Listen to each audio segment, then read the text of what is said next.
Olá, meus amados irmãos, mais uma vez estou feliz de estarmos aqui reunidos para aprender mais uma aula, né?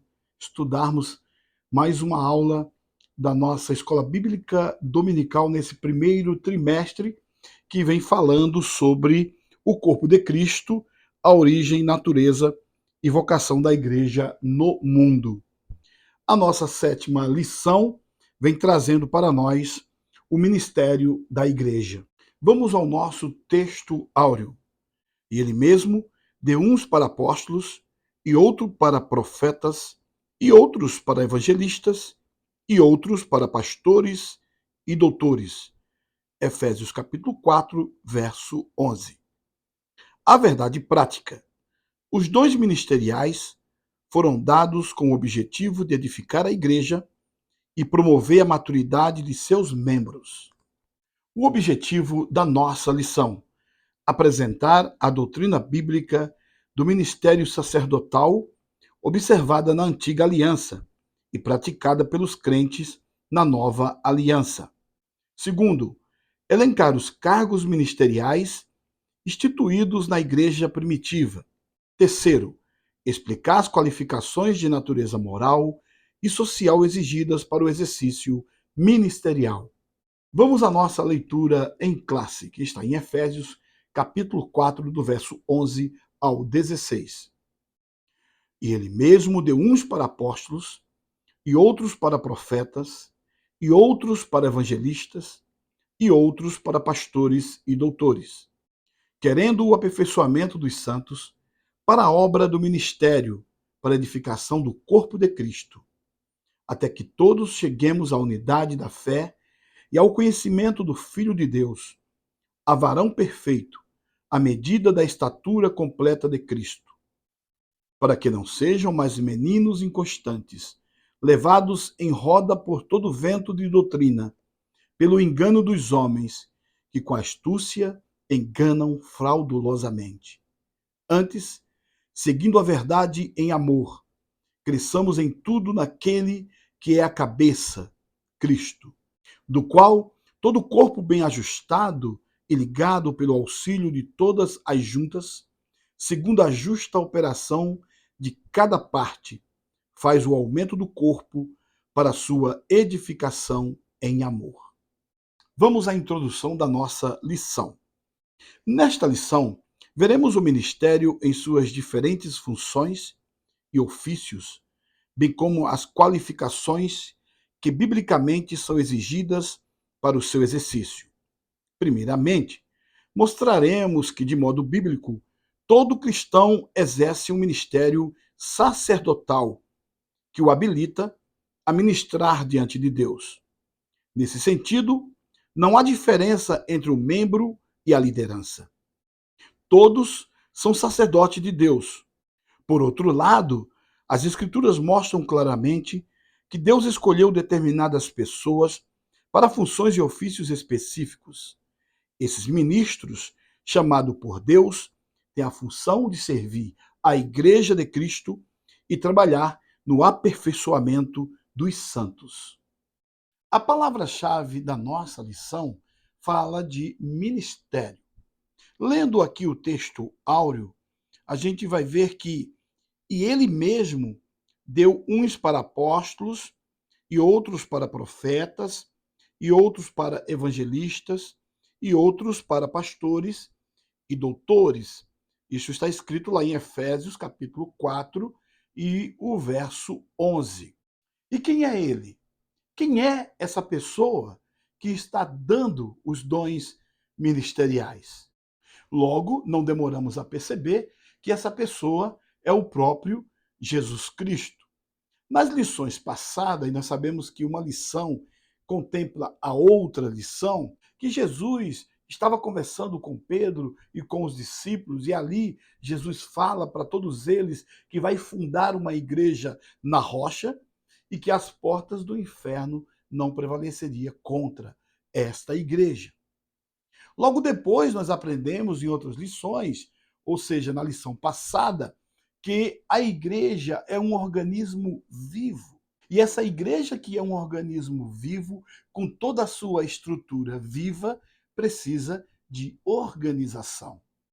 E querendo o aperfeiçoamento dos santos, Jesus agora aparece, dando para esta igreja os ministérios. A verdade prática vai nos dizer: os dons ministeriais foram dados com o objetivo de edificar a igreja e promover a maturidade de seus membros. E em Efésios 4,14 vai dizer: para que não sejamos mais meninos inconstantes, levado em roda por todo o vento de doutrina, pelo engano dos homens, que com astúcia enganam fraudulosamente. Antes, seguindo a verdade em amor, cresçamos em tudo naquele que é a cabeça, Cristo, do qual todo o corpo bem ajustados e ligados pelo auxílio de todas as juntas, segundo a justa operação de cada parte, faz o aumento do corpo para a sua edificação em amor. Para que possamos entender melhor, vamos conceituar cada ministério. Então, em Efésios 4:11, que é a base da nossa leitura e da nossa lição de hoje, nós vamos encontrar o doador. Ele, Jesus, o doador. Paulo aqui vai declarar que ele vai dar os dons para o aperfeiçoamento da igreja, para preparar o povo de Deus para o trabalho cristão, para o crescimento e o desenvolvimento espiritual do corpo de Cristo. Então Jesus, ele vai doar e ele vai chamar. Então primeiro nós encontramos aqui o apóstolo. O título de apóstolo se aplica a certos líderes cristãos. O verbo apostelo significa enviar alguém em missão especial como mensageiro e representante pessoal de quem o envia. Esse título também é usado para exemplificar Jesus. Apóstolo, ele significa o enviado por Cristo.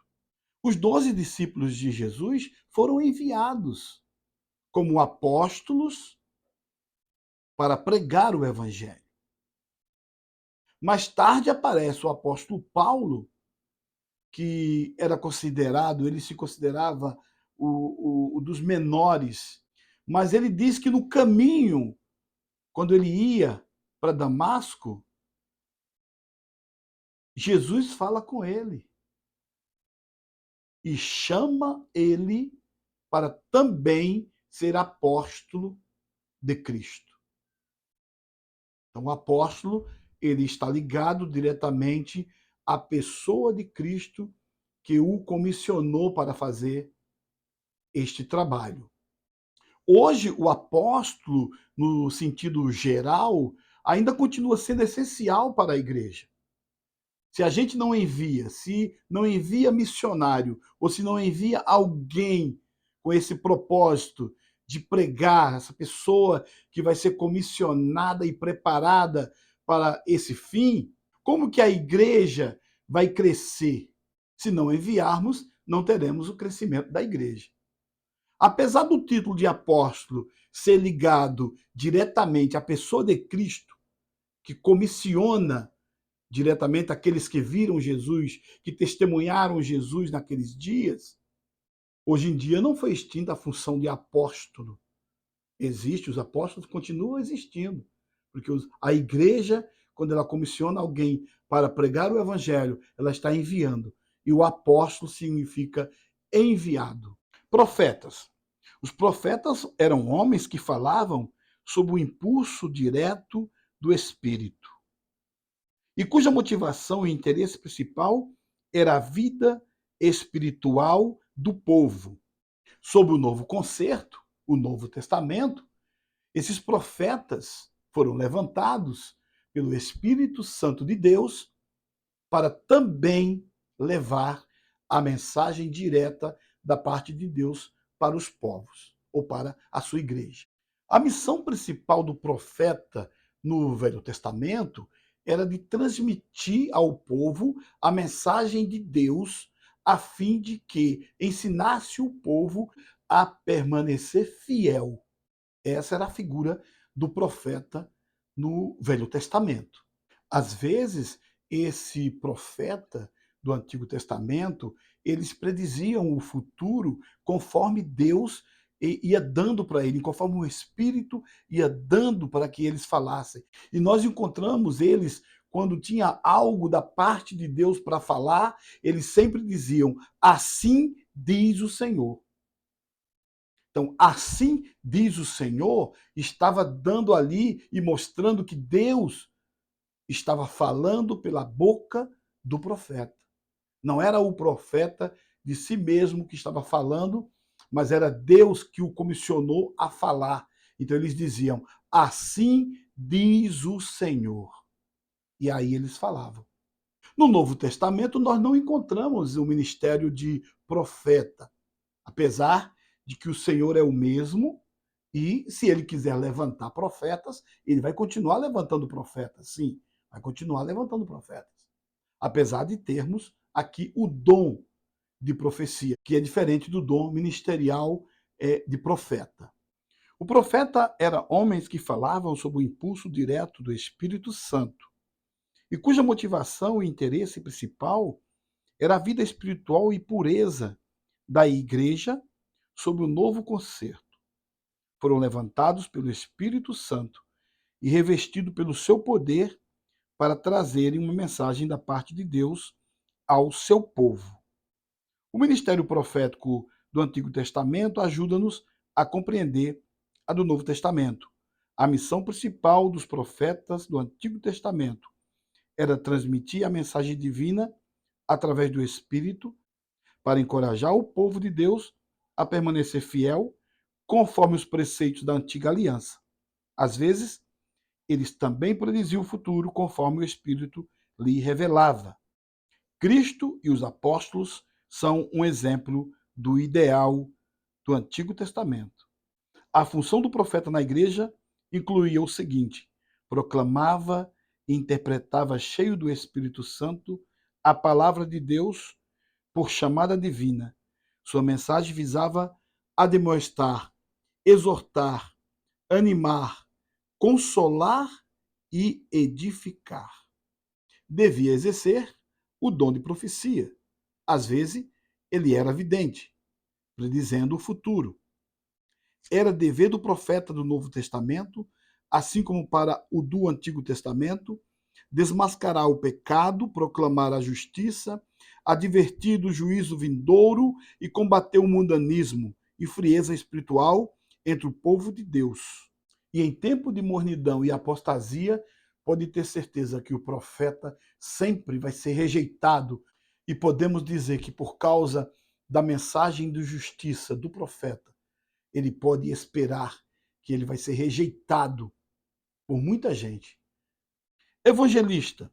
Evangelistas eram homens de Deus capacitados e comissionados por Deus para anunciar o evangelho, anunciar as boas novas da salvação aos perdidos e ajudar a estabelecer uma nova obra numa localidade.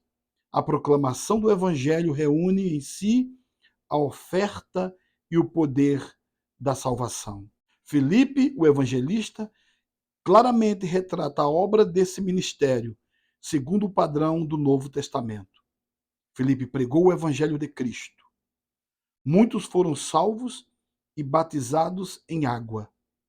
Sinais, milagres, curas e libertação de espíritos malignos acompanhavam as suas pregações. O novo convertido recebiam a plenitude do Espírito Santo. O evangelista é essencial no propósito de Deus para a igreja. A igreja que deixa de apoiar e promover o ministério de evangelista cessará de ganhar convertidos segundo o desejo de Deus. Tornar-se-á uma igreja estática, sem crescimento, indiferente à obra missionária. O evangelista é essencial na obra de Deus. É ele que vai levar as boas novas. Pastores. Os pastores são aqueles que dirigem a congregação local e cuidam das suas necessidades espirituais. Também são chamados presbíteros. bispos ou supervisores. A tarefa do pastor é cuidar da sã doutrina, refutar a heresia, ensinar a palavra de Deus e exercer a direção da igreja local. Ser um exemplo da pureza e da sã doutrina e esforçar-se no sentido de que todos os crentes permaneçam na graça divina. Sua tarefa é assim descrita: salvaguardar a verdade apostólica e o rebanho de Deus contra as falsas doutrinas e os falsos mestres que surgem dentro da igreja. Pastores são ministros que cuidam do rebanho. Sendo assim, o pastor, ele é o modelo de Cristo. Cristo o chamou para apacentar as ovelhas, ou seja, cuidar das ovelhas em todos os sentidos. Doutores e mestres. Os mestres são aqueles que têm de Deus um dom especial para esclarecer, expor e proclamar a palavra de Deus a fim de edificar o corpo de Cristo. A missão dos mestres bíblicos é defender e preservar, mediante a ajuda do Espírito Santo, o evangelho que lhe foi confiado. Tem o dever de fielmente conduzir a igreja à revelação bíblica e à mensagem original de Cristo e dos apóstolos, e nisto perseverar. O propósito principal do ensino bíblico é preservar a verdade e produzir santidade, levando o corpo de Cristo a um compromisso inarredável com o modo piedoso de vida segundo a palavra de Deus. Os mestres, eles são essenciais no propósito da igreja. É aqueles que vão ensinar, que vão discipular, é aqueles que vão chamar toda a igreja e a congregação para participar de simpósios da palavra, de seminários, promove seminários na igreja. Tudo isso é a função do mestre. E assim Deus tem dado e tem distribuído os dons ministeriais para a sua igreja. Vamos ao primeiro tópico, o ministério sacerdotal de todo crente. Primeiro subtópico, o sacerdócio no Antigo Testamento. A prática do sacerdócio é bem antiga entre os hebreus. Ela saiu da esfera familiar para se tornar uma complexa prática cerimonialista. Dessa forma, a evolução do sacerdócio na Antiga Aliança é como segue. Primeiro, no princípio, quando surgiu a necessidade de se oferecer sacrifícios, os cabeças das famílias eram seus próprios sacerdotes. Gênesis 4:3 e Jó 1:5. Segundo, assim na era dos patriarcas, encontramos o chefe de família exercendo essa função. Gênesis 12:8. 3. Israel, como nação, foi posta como sacerdote para outros povos. Êxodo 19:6. 4. No Monte Sinai, o Senhor limitou a prática sacerdotal à família de Arão e à tribo de Levi. Êxodo 28:1, número 3, 5, 9. Então, como sacerdotes, nós vamos encontrar o patriarca Abraão, ele conduzindo o seu povo, conduzindo a sua família, e em cada lugar que ele chegava, ele levantava um altar para apresentar a Deus os sacrifícios. Sendo assim, Abraão era o sacerdote da sua casa. Em Jó, nós encontramos Jó fazendo isso. Ele levantava altares para seus próprios filhos, e Jó, preocupado com seus filhos que banqueteavam, e ele dizia: porventura, se algum tiver blasfemado contra Deus ou pecado contra Deus. Você vê aí o patriarca Jó como sacerdote da sua casa, preocupado pela sua família e levantando altares para oferecer sacrifícios ao Senhor. E no deserto, Deus agora vai limitar a prática sacerdotal para a família de Arão e a tribo de Levi, respectivamente, para cuidar dos utensílios do tabernáculo e também preparar a mesa para os holocaustos e para os sacrifícios. Segundo subtópico, uma doutrina bíblica confirmada no Novo Testamento. O Novo Testamento apresenta o sacerdócio da antiga aliança como um tipo de Cristo, Hebreus 8:1, que operou o derradeiro sacrifício pelos pecados do povo. Assim, não mais uma família, tribo ou nação é detentora do sistema sacerdotal. Agora é a igreja que constitui o sacerdócio universal de todos os crentes.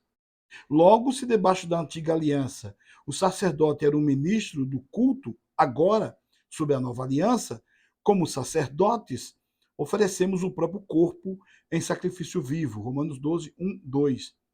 Ministramos o louvor como fruto de nossos lábios. Hebreus 13:15. Intercedemos pelos outros. 1 Timóteo 2:1. Proclamamos as virtudes daquele que nos chamou das trevas para a sua maravilhosa luz e mantemos comunhão direta com Deus. 2 Coríntios 13:13.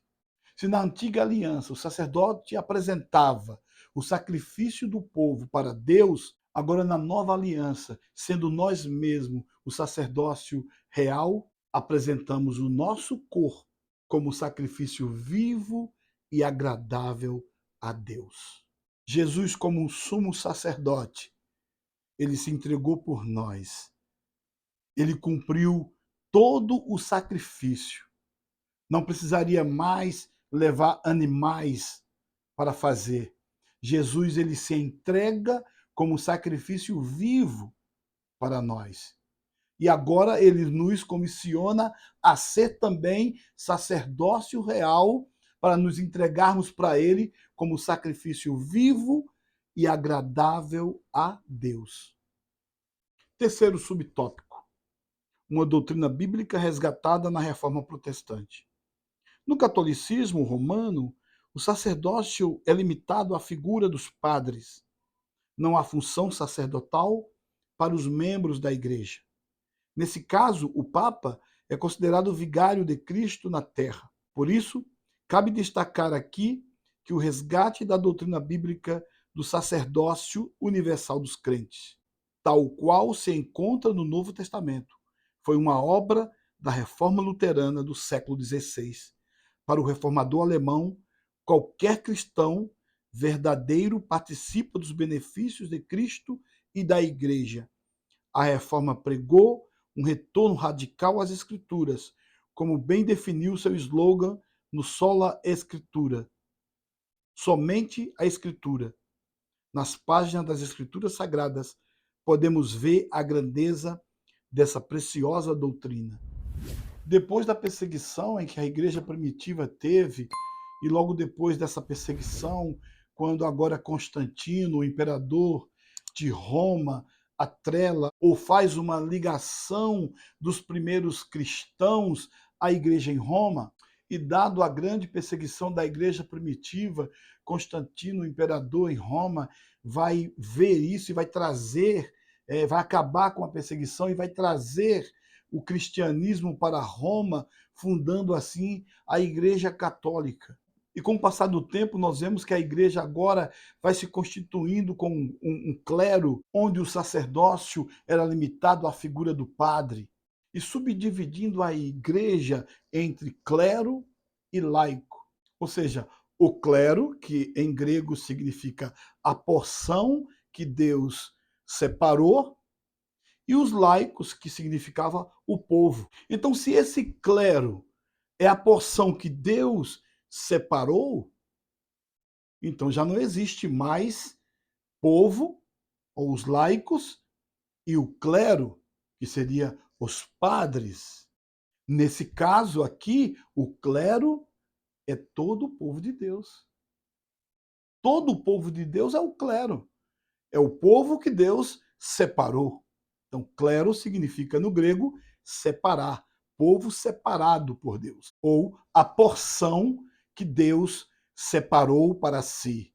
Entendemos então aqui que a sinopse desses três primeiros subtópicos fala que a doutrina bíblica do sacerdócio universal do crente é um fato na nova aliança. A igreja constitui o sacerdócio universal de todos os crentes. Com isso, nós vamos para o segundo tópico, a estrutura ministerial do Novo Testamento. E o primeiro subtópico, o ministério quíntuplo. O texto de Efésios 4:11 diz que Deus pôs na igreja apóstolos, profetas, evangelistas, pastores e mestres. Essa relação é descrita comumente como o ministério quíntuplo da igreja. Apóstolo, alguém enviado em uma missão. Alguns requisitos podem ser destacados para alguém ser um apóstolo: ter estado com o Senhor Jesus, ter sido uma testemunha da ressurreição de Jesus, ter visto o Senhor, ter operado sinais e maravilhas. Assim, no Novo Testamento, o apostolado pode ser visto mais como uma função do que um ofício. Profeta. O profeta era alguém inspirado e autorizado para falar em nome de Deus. Nesse aspecto, ele era um porta-voz de Deus.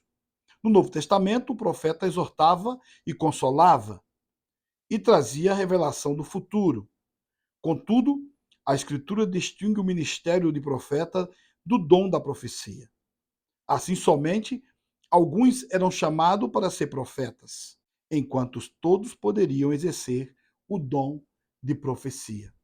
Evangelista é alguém cujo ministério é centrado na salvação de almas. Pastores e mestres. O pastor possui a função de apacentar, enquanto o mestre a de ensinar. Esse primeiro tópico aqui é um resumo daquilo que já falamos ali no início, na introdução, quando falamos sobre a palavra-chave que é ministério. Aqui temos que entender que mesmo nós, sendo a nação eleita, povo santo, povo adquirido, nação santa e com um sacerdócio real, todo crente tem um sacerdócio real, precisamos entender que Deus ainda chama e põe na igreja apóstolos, profetas, evangelistas, pastores e mestres. Essas pessoas são escolhidas por Deus, e já falamos sobre isso, para o crescimento da igreja. O sacerdócio real da qual Pedro falou para todo crente é para que todo crente se apresente diante de Deus com seu próprio corpo, santo e agradável a Deus. Mas com certeza, o modelo instituído por Jesus, ele continua valendo. Não é uma igreja sem ser constituída por esses homens, porque é necessário para o crescimento da igreja, é necessário para a hierarquia da igreja e é necessário para que o organismo vivo continue vivo. Então toda a estrutura idealizada por Jesus continua valendo. São os homens chamados para exercer o ministério na casa de Deus. Segundo subtópico, o serviço de diácono e presbíteros. O Novo Testamento mostra como o diaconato foi instituído. Atos 6, 1, 7. O sentido do verbo grego, diaconel, é servir, e ocorre 37 vezes ao longo do Novo Testamento. Esse significado aparece em Atos 6, 2. Da mesma forma, o substantivo grego diaconia ocorre 34 vezes no texto neotestamentário. Ele também aparece com esse sentido de servir. Em Atos 6:1, à luz do contexto de Atos 6, observamos que o diaconato era um serviço dedicado, mas à esfera social da igreja.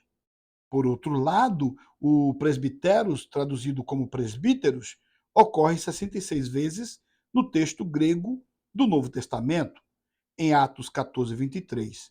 O termo é usado para se referir aos anciãos que presidiam as igrejas.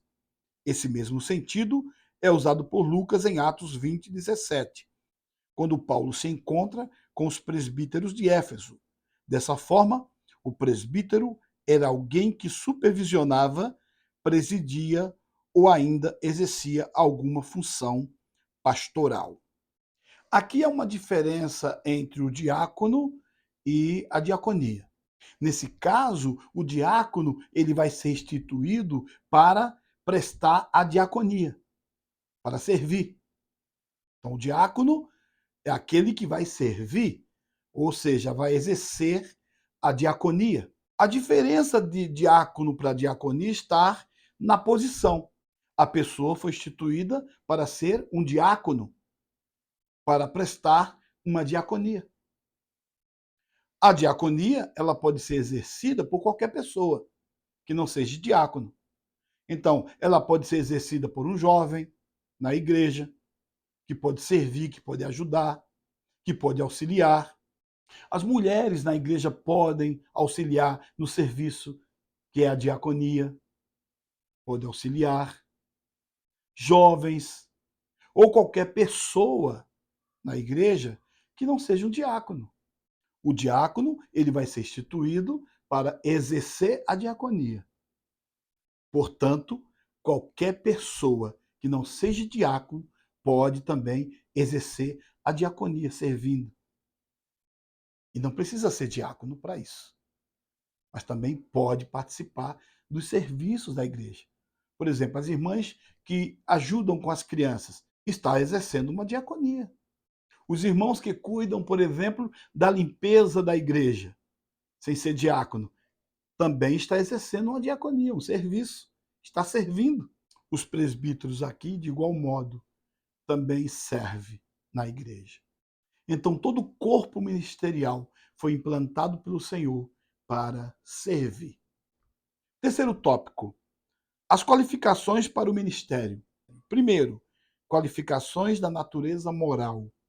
O apóstolo Paulo expõe as qualificações para o exercício ministerial nas suas cartas pastorais.